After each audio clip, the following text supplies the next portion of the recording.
యోబు స్నేహితుడు జోఫర్ అనే ఆయన నోటి నుంచి ఈ మాట వస్తూ ఉంది. పరిశుద్ధాత్మ దేవుడు ఈ వాగ్దానం ఇస్తున్నాడు. జోఫర్ అనే ఆయన ఈ వాగ్దానం తెలియజేస్తున్నాడు పరిశుద్ధాత్మని సహాయంతో. ఏమంటున్నాడంటే నిశ్చయముగా అంటే తప్పకుండా, ఇక ఇంకొక ఆప్షన్ లేదు, ఇంకొక అవకాశం లేదు. తప్పకుండా నిశ్చయముగా నీ దుర్దశను నువ్వు మర్చిపోతావు. దుర్దశను మర్చిపోతావు. ఎంతమందికి అర్థమైంది? అర్థం కాదు.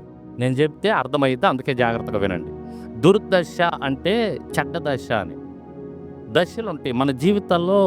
దశ కొన్ని టయాలు ఉంటాయి, కొన్ని సమయాలు, కొన్ని రోజులు ఉంటాయి. అవి చాలా భయంకరంగా మన జీవితంలో మనల్ని బాధ పెడతాయి. ఒకానొక దశలో నేను భలే బాధపడ్డాను రా అంటుంటాడు ఒక్కొక్కడు. ఒకానొక దశలో నేను భలే బాధపడ్డాను అంటుంటాడు. ఒకానొక దశలో నేను భలే ఉన్నాను అంటాడు. ఈ మాట విన్నారా మీరు? ఒక దశలో నేను భలే ఉన్నా, ఒక దశలో నేను భలే బాధపడ్డా, ఒక దశలో నాకు పెద్ద చేదు అనుభవం ఎదురైంది, భలే ఇబ్బంది పడ్డా ఒక దశలో అని అంటుంటారు. ఒక దశ అంటే ఒక కొంతకాలం అన్నమాట, ఒక టైం, ఒక పీరియడ్.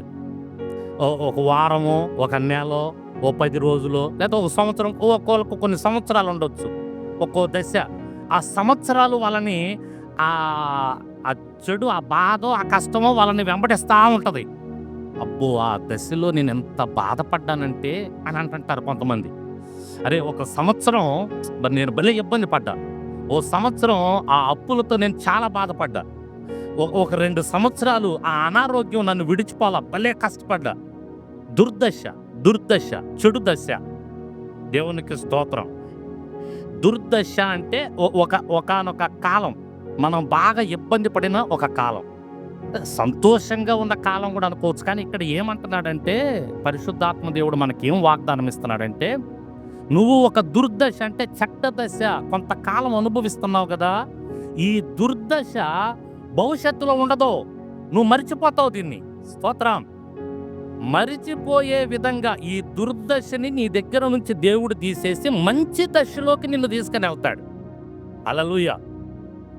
అప్పుడు నువ్వు మంచి దశలోకి వచ్చినప్పుడు ఈ దుర్దశను మర్చిపోతావు, ఈ చెడ్డ దశను మర్చిపోతావు. నువ్వు అనుభవిస్తున్నావే ఇప్పుడు ఏదో కష్టమో, ఇబ్బందో, బాధో, ఇది మర్చిపోయి మంచి దశలోకి వెళ్తావు. ఎంతగా మరిచిపోతావంటే ఆ కింద ఏం చెప్తున్నాడు చూడండి, ఒక మంచి మాట.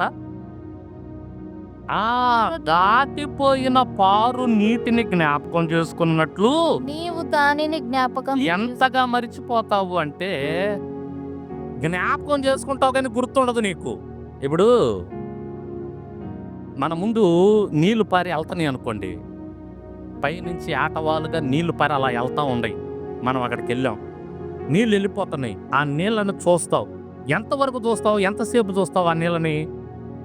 నీ కన్నులు ఎంతవరకు అయితే చూడగలవో అంతవరకు చూస్తావు ఆ నీటిని. అర్థమవుతుందని నేను చెప్పేది? ఎడున్నారా? స్తోత్రం చెప్పండి ఒకసారి గట్టిగా. హల్లెలూయా. పైనుంచి పారే నీళ్లు అలా పారుకుంటా వెళ్ళిపోతా ఉంటాయి. నువ్వు అక్కడ నుంచున్నావు, ఎంతవరకు చూస్తావు ఆ నీటిని? నీ కన్నులు ఎంతవరకు అయితే చూడగలవో అంతవరకు చూస్తావు. దాటి వెళ్ళిపోయినాయి, ఇక చూడగలవా ఆ నీటిని? ఆ నీటిని నువ్వు గుర్తుపెట్టుకుంటావా? అసలు గుర్తు వస్తాయా? ఇక్కడ చూసావు, వెళ్ళిపోయినాయి ఆ నీళ్లు, పారే నీళ్లు. అది అంటున్నాడు అక్కడ.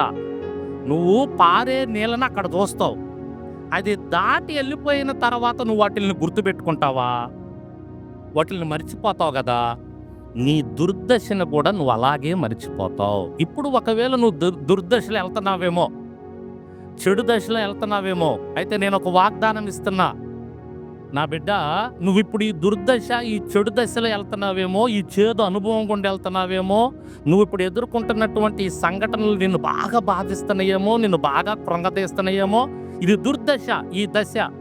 కానీ భవిష్యత్తులో నువ్వేమంటావు తెలుసా? అబ్బా, ఒకానొక దశలో భలే బాధపడ్డాను, కానీ ఇప్పుడు నా దేవుడు ఆ దశ నుంచి తప్పించి మంచి దశలో ఉంచాడు అని నువ్వు అనుకునే స్థాయికి, ఆ రోజుకి దేవుడు నిన్ను నడిపిస్తాడు. స్తోత్రం చెప్పండి.